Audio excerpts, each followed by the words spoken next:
อนันตานาคาทิบดีบารมีไพศาลผู้สูงส่งองค์ยศมันโสพันผ่องใสองค์ศรีสัตนาคมหาพีเดโชพยาศรีสุโธเกียรติระบือกองไกลองค์เพชรพัทราราชสิริชุมโสพินองค์พญามุจจรินทวินทำนำผัดไทย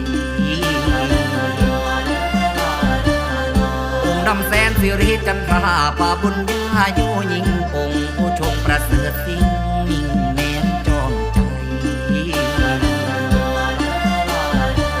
องค์ขันตสีเทวาฤทธาคณาลำเก่าพระองค์ทรงธรรมเลิศลำพิสุ